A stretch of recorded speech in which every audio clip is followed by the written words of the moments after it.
You are listening to How to Get Over Your Ex, episode number 143, How to Do Grief Differently with Krista St. Germain.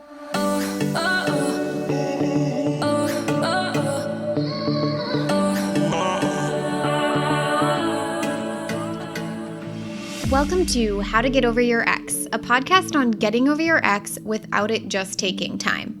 I'm your host, breakup coach Dorothy. Let's turn your pain into power and your heartbreak into happy. Hello, my beautiful brave hearts. How is everyone doing? I am super excited. I have one of my most favorite guests on the podcast today, Krista St. Germain. She has been one of my favorite go-to coaches when it comes to grief. And I've always really looked up to you, actually, Krista. I don't know if I've actually ever expressed this to you, but I feel like I met you along the way, somewhere in coach certification, I believe. And your niche was just so compelling, and it went along really well with what I do in terms of helping people with heartbreak. And you were kind of the first example of a niche that was a little bit outside of the box in comparison to the niches that we're used to in the coaching realm. And I got really excited about you. And I just think the way that you talk and your voice and everything about you is so endearing. So thank you so much for all that you do. I'm so pumped to have you here, and I appreciate your time. And I know that there are going to be so many brave hearts who are impacted by the words you share today. So thank you. It's totally my pleasure. Thank you for saying all those lovely things about me. Yes, of It's always course. warms my heart. And I love that you call, everyone brave hearts. I just love that so much.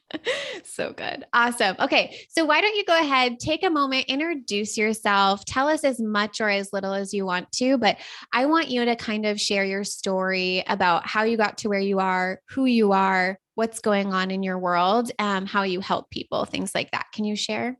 Sure. Yeah. So I kind of discovered coaching like by accident. I never really intended to be a coach, but when I was 40, I had gotten remarried. My first marriage ended in divorce, and I'd gotten remarried, and like man of my dreams, proof that true love does exist, can exist. You can be treated well. And so everything was just going brilliantly. We worked together, we traveled together. We were just kind of crazy about each other. And my kids at the time were 12 and 9. And then he had one son as well. And we were coming back from a trip, and we had both driven separately, and I had a flat tire as we were driving. And so we pulled over to the side of the road, and he, being, the independent, impatient man that he was, did not want me to call AAA. He just wanted to change the tire himself. And so he was in between his car and mine, trying to get the spare tire out of the trunk. And it was daylight. It was like 5:30 on a Sunday. And someone who we later found out had both meth and alcohol in his system did not see Hugo's hazard lights, did not see us at all, no braking, just crashed right into the back of Hugo's car and trapped him in between his car and my car. And so just like poof, the life that I really did love was just felt like it had been completely ripped away from me. And so thankfully I had a lovely therapist from back in the day when I had gotten divorced. And so, I went back to her and told the story just as much as I needed to. And I kind of got to this place where I now describe it as a grief plateau, where I felt like I was through acute grief, and, everything wasn't quite the roller coaster that had been initially. And I was back to functioning, and everyone was telling me how strong I was, but, I didn't really feel strong at all. I felt kind of meh, like it wasn't terrible, but it wasn't great. And it was just not a place I wanted to stay. And I think the universe had my back, because just about the time when I reached that plateau is when I discovered coaching. And so I decided to try it. I had actually been thinking, about a career change anyway, because nothing like the death of a spouse to remind you that life is short, and, to really get you to consider what you want to do with your time on the planet. And not that I had a nice job. It paid well, and the people were nice, but it didn't really light me up. I didn't really feel like I was on fire for that. And so I'd actually been talking to my therapist about becoming a therapist. She was like, come work for me. When I retire, you can buy my practice. She like had my whole future planned out. But it's kind of like with coaching, I think most people who end up in coaching have always been in that role where they were everybody else's go-to person. And, that was kind of the role that I filled for a lot of people too. But anyway, I kind of pursued two tracks simultaneously, where I was thinking about becoming a therapist, and I was also having this life coaching experience. And the life coaching experience within 6 months blew my ever loving mind. And it was not a hard decision for me to make ultimately, because I was so in love with the tools and I could see the potential of them so much more than I really was experiencing that kind of, experience in therapy. And so I just decided I'm going to become a coach, because coaching was what was helping me really love my life again. And so that's what I did. So that was 2017, certified, quit my job, became a full-time coach. And I didn't really intend to coach widows, to be honest. In the beginning, I thought I would be too sad doing it. But then I got to a point where I had done enough of my own work and I understood grief in a way that I hadn't understood it.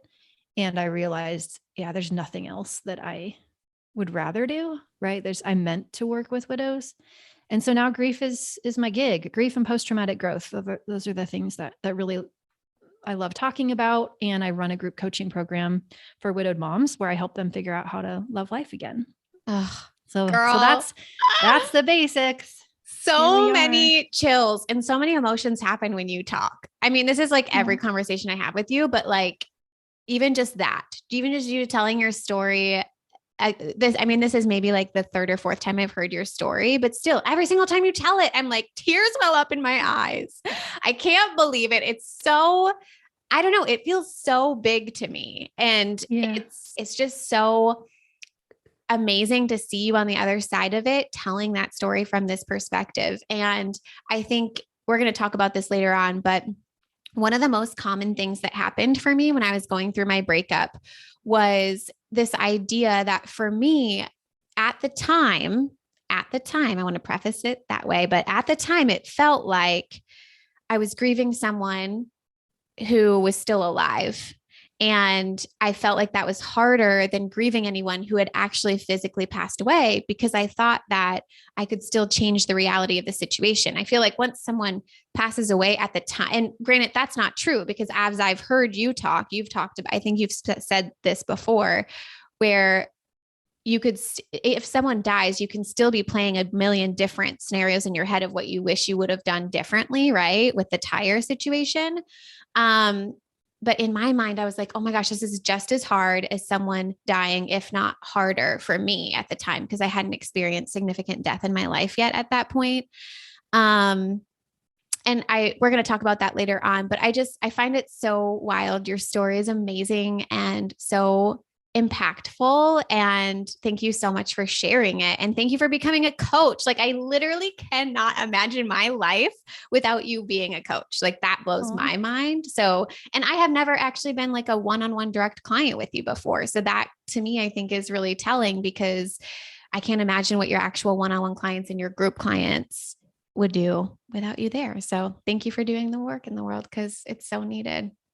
You know what's so amazing about it is that it is so impactful for people, but also it's as powerful, if not more powerful for me, right? Like, I get to wake up as you do and do this work every day and get paid for it. It's just it's the craziest thing. No offense to any of my former, careers or endeavors, but they weren't this. I know, right? So good.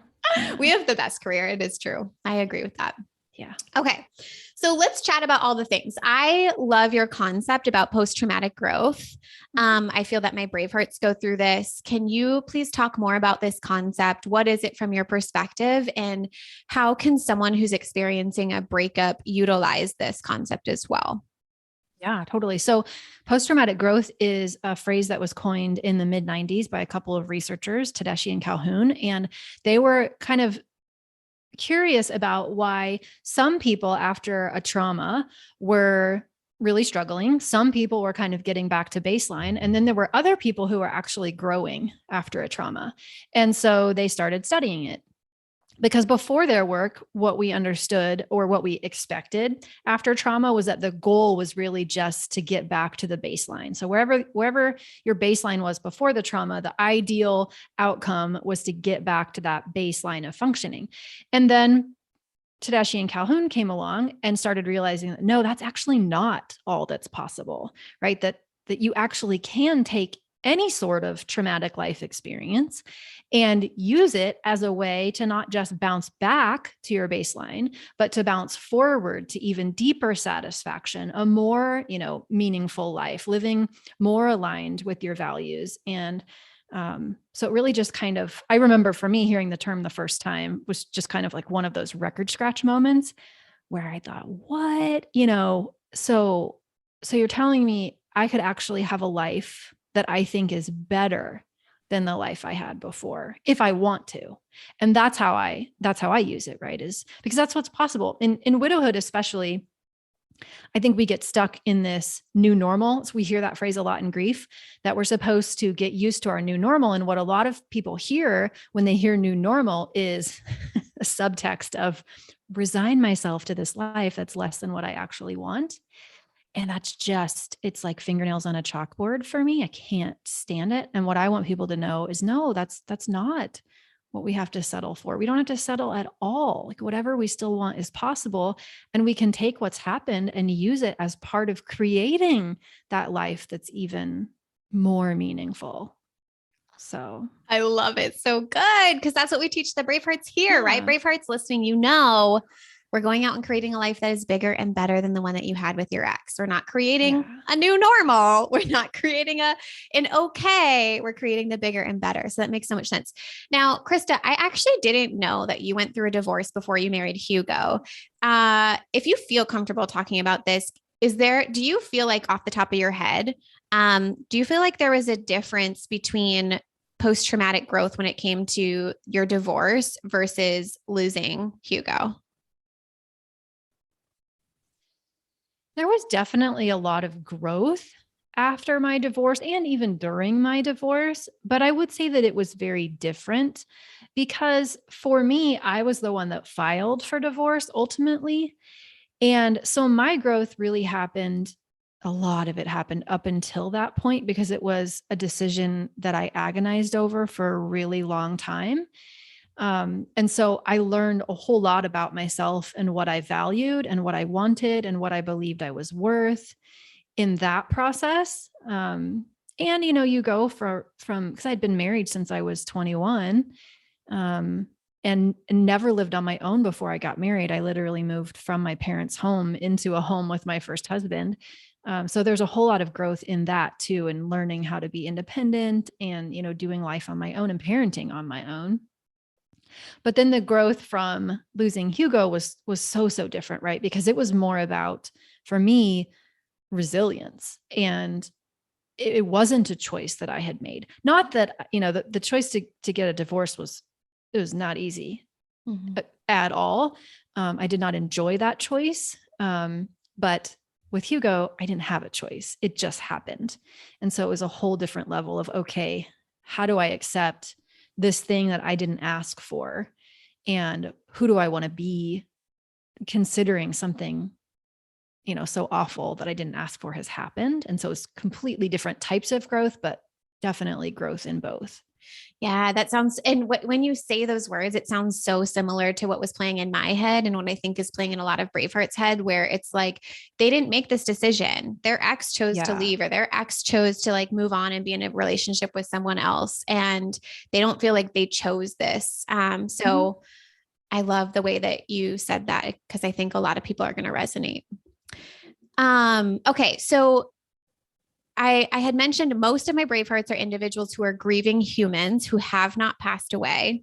I'm sure there are some listeners that might be going through that. And if you are, you have to go listen to Krista's podcast. It's so good, which I'll have you share at the end and I'll link in the show notes. But do you feel like the grieving process is dramatically different when their partner has passed versus maybe they're still alive? I think there are some differences, but I think there are probably a lot more similarities than differences. it's interesting when you ask people, they probably perceive it to be different depending on, if they were part of a breakup, they would probably tell you it's a different experience than those who have lost a spouse would tell you. But from the perspective of someone who sits outside and kind of watches, grief is really grief, right? We expected and wanted something and it didn't go that way. And it's just the natural human response to loss, right? And so I think we actually have so many more similarities than we do differences, but it's interesting that people always focus on the differences. That's very true. I never even thought about that, but we definitely do focus on the differences instead of the similarities. That's interesting. I'm glad you pulled that up. Okay, this is one that I really want to talk about that I didn't think of until last week, right before we rescheduled our call. And so most of my people, I haven't outwardly taught the model to listeners on the podcast, but we talk about all the concepts and then everyone in my programs learn the model inside out, backwards, all that stuff. So I want to talk about death as a circumstance. Can we? Yeah. So do you put death in the model? Do you use it as a circumstance? And then we always talk about, okay, so you do. And then as coaches in this realm, we talk a lot about neutralizing the circumstances and the circumstance being neutral. You don't necessarily have to feel neutral about it, but we have to see it as neutral so that we could decide the story that we want to have about it to generate a feeling.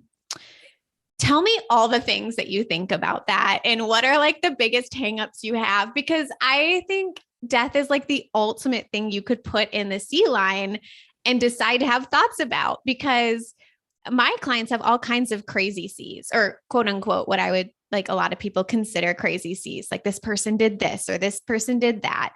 And so I really like kind of just want to put it out there and bring it out to the forefront and talk about death as a neutral C. Tell me all the things. I remember really struggling with that too, in especially my early days of coaching, because I felt like what I was telling people when I was saying that death is a neutral C, I worried that I was telling them or that they would hear, you shouldn't be sad. And if you're sad or upset, it's your fault. You've done something wrong, right? And that there was judgment. And I think the reason I thought that is because at that point, I still believed that negative emotion was a problem. Right. I still believe feelings were problems to be solved and that the goal is to be happy. So therefore, if my thoughts caused my feelings and death was neutral and I was experiencing a negative emotion, then I was doing something wrong and I was to blame. And I don't see it that way anymore. Right. And the way that I like to illustrate it is, when Hugo died, I was very sad because of my thoughts about it. But when Hugo died, my other client wasn't sad about it because they had different thoughts about it, right? And when their husband died, I wasn't sad about it because I didn't have the same thoughts that they did. So it's not about right or wrong thoughts, right? It really is just an exercise in separating what we can control from what we can't. Knowing that yes, we will choose to have thoughts that generate negative emotion about certain circumstances, but we get to be the boss of that and not the circumstance. So I still don't choose to be happy that my husband died. Mm-hmm.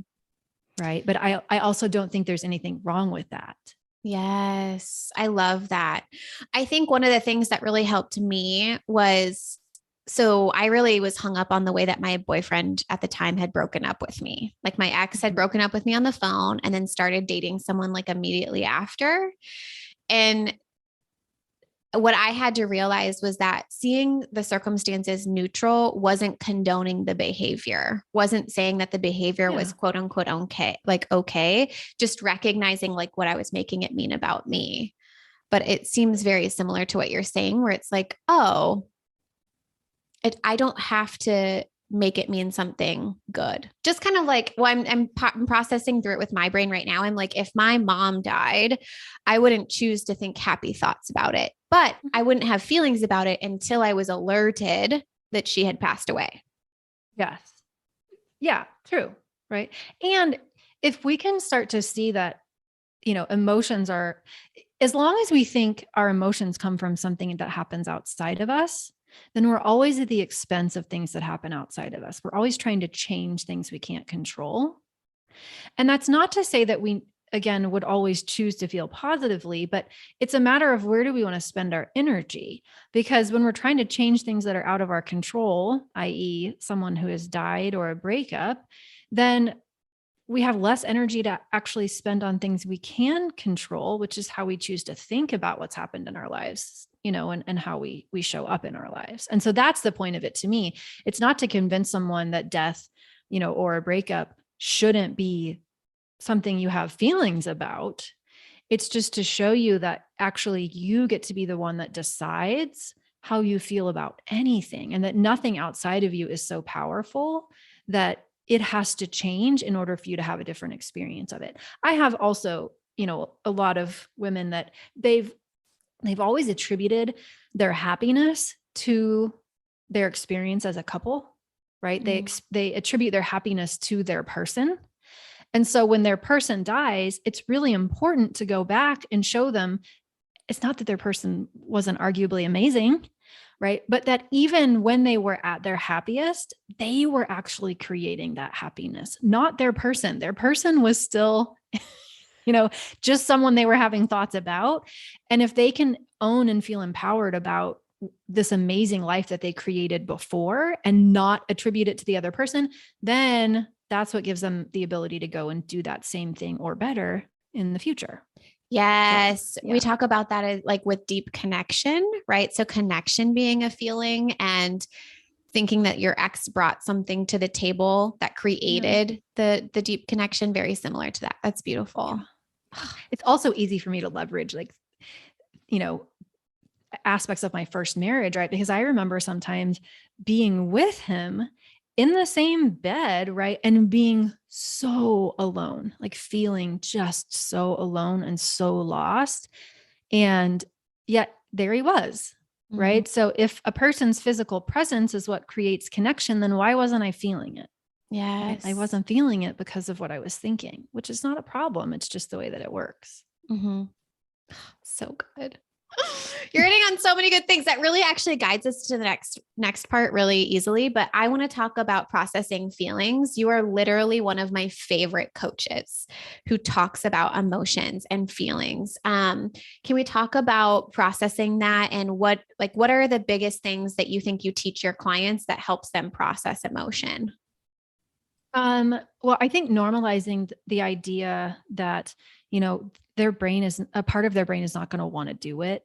And there's nothing wrong with them when they don't want to do it, right? We're wired to want to seek pleasure and avoid pain and be efficient. And so of course, naturally there's a part of our brain, even if intellectually we want to process emotion, there will always be a part of us that would just rather not.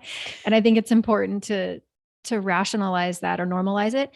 And then also I think it's important, at least for me, to give myself some grace, knowing that most of us just didn't learn anything about processing feelings growing up. So everything that we associate with processing feelings or allowing them actually usually isn't at all what allowing feelings is really like.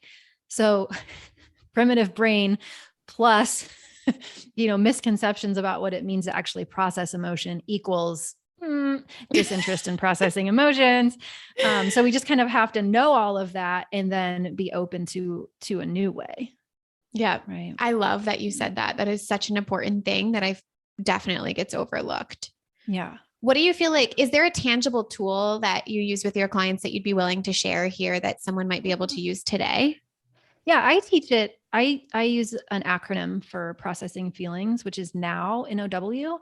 And to me, it's a super easy way to do it. So basically you just name the emotion. That's the N. So this is sadness. And then you open up to it. That's the O. And by open, I mean, do everything your primitive brain does not want you to do, right? Which is breathe it in, say yes, right? When you are usually feeling an emotion, you kind of will notice, or at least I do, that my body wants to contract, constrict, like pull away from it. I kind of want to curl up into more of a fetal position or get away from it. And so when we're opening up to an emotion, we're doing exactly the opposite of that. So can we drop our shoulders? Can we pull our chest back? Can we, come forward? Can we invite the emotion in? And so you can think about it in different ways. So, maybe you imagine the emotion is knocking at your door, right? And part of your brain would really just rather lock the door and hide under couch or whatever. And really what we're doing when we open up is we're actually physically opening the door and saying, okay, sadness, like you can come in. I'm willing to let you hang out with me, which is a completely different and counterintuitive experience. So name, open, and then the W in now stands for witness, which just means instead of getting all caught up in thinking about our feelings, can we actually pull away just a little bit and witness the experience that we're having in our body when the feeling is present? And that just involves some curious questioning. So, where in my body do I feel this feeling? I notice a lot of feelings in my throat. And what is that like for me? How big is that feeling? Is it little? Is it big? Is it the size of a fist? Is it the size of a bowling ball? Does it have, a more fast energy or a slower energy? Does it have a particular color? Does it feel maybe more light or more dark? Does it have a particular shape? Does it make me want to do anything? Like, what is it actually like? And a few breaths of that, right? And true curious witnessing, usually you will watch it pass. And to me, it's just about that simple. So in my program, I always have people do that 100 times, is practice the now process. And it doesn't have to be with emotions we would classify as negative necessarily. It can be emotions that we would consider positive as well. But it's really more about realizing that you aren't your feelings. They're just experiences that are happening in your body. And they become a whole lot easier when we can just sit back and watch them pass. Yeah, I love that. We do something kind of similar called the Feel Your Feelings workshop inside of the Get Over Your Ex program. And we access the inner voice, which is like your intuition, I call it my inner alien. And then we tap into that and it's fun though, too, because not only are you describing the emotion, then we also ask the inner voice, like, how should we allow this emotion through the body? And I think that that's what you were saying when you're like, does it make me want to do something? Do I need to get up and move my body in a certain way, or cry or shake or roll around on the floor? Like, what is that actually? And it kind of makes sense. I was reading Becoming Supernatural by Dr. Joe Dispenza this morning, and I've been a coach for however long, and he said these words and it just finally clicked for me for a hot second, just love when that happens. But he said, emotion is just energy in motion. And I was like, oh, beautiful way to say that. Beautiful way to say that. Yeah. I think about this, everything in the world is energy, right? There's no exceptions to that. So of course, emotion is just energy too. But what most of us are doing is we're like shoving it down inside of us, right? Or trying to actively get away from it, which makes it so much harder to deal with. It made me, I've been contemplating a lot about this, because I'm like, would we have emotion without our body? If we weren't bodies, if we were just pure consciousness, like, would we still have emotion? I don't know. Something I've been thinking about that. I like it. I also love tapping too. I love tapping, emotional freedom technique for processing emotion too. And sometimes I'll just combine those two things. So as I'm tapping, is use the same now process, right? So, I'm tapping on the points like, this is sadness, all this sadness, sadness in my throat, and then describe it and just kind of stay with the feeling, but also while tapping on the points. Beautiful. I love that. Amazing. Thank you so much. So my last question before we kind of dive into anything else that you want to share, and then making sure that everyone knows where to find you, is what is your number one piece of advice for individuals who are mourning someone who has passed or they're going through a breakup? Ignore anything you ever thought you knew about grief, because we live in such a illiterate grief culture, sadly enough. And so, that was the case for me, where when I came into my own grief experience, and it wasn't the first person who had died, it was just such a profound, experience for me, loss for me. All I really knew was the 5 stages of grief. I did not understand that there were multiple grief theories. I did not understand the origination of that one. And so it was a lot like trying to put a square peg in a round hole. And it wasn't helpful at all. And I think a lot of us are doing that. And we make our grief experience so much harder on ourselves because of the expectations that we have going into it. And then, what we expect isn't what we experience. And then we make that mean that something must be wrong with us, or that we're doing grief wrong, that we need to be doing it differently. And, we buy into just all of this nonsense because we don't know any better. Time doesn't heal. You're not supposed to grieve alone. Like all of these things that I thought I knew. And turns out they weren't helpful at all or accurate. Oh my gosh. Me too. I Googled all the things. How do I forgive and let go? How do I get over my ex? And it came up with all these like random weird things that just weren't it. We're not it at all. I'm so glad that we found coaching and so glad that we found these tools. So thank you so much. Is there anything else that you want to share? Anything that we didn't cover that you think would be important for someone to hear that might be experiencing heartbreak? Well, as you're saying that, what's coming to me is kind of what I'm seeing right now, a little bit in the world too, with all the things that are going on, is that, I think we can notice that other people are having different grief experiences than we're having without invalidating the experience that we're having. Right. Yeah. So what I don't want anybody to hear, I don't like when we compare and despair in grief and we're like, well, that person's losses must be worse than mine. Therefore, I should be better than I am, or I should be grateful, or my loss is worse than theirs. Therefore they should understand, or, as opposed to just going at it with the idea that no, sometimes life is hard and grief is hard, and my grief is hard and your grief is hard, and it's totally okay. And mine doesn't have to be easier or worse than yours to be equally valid. And I don't have to dismiss someone else's either, to justify my own. Beautiful. So beautiful. Thank you so much, Krista, for saying that. I feel like that's a great way to wrap up this episode. I appreciate you. I appreciate your time. Please tell us how we can find your podcast, how we can work with you. If seriously, Bravehearts, if there is anyone who is listening that has lost their partner to death, I highly recommend you need to go work with Krista. You need to be listening to her podcast. It is the best. So Krista, please tell them where they can find you, how they can listen to you, all the things. Yeah, sure. So my podcast is called the Widowed Mom Podcast.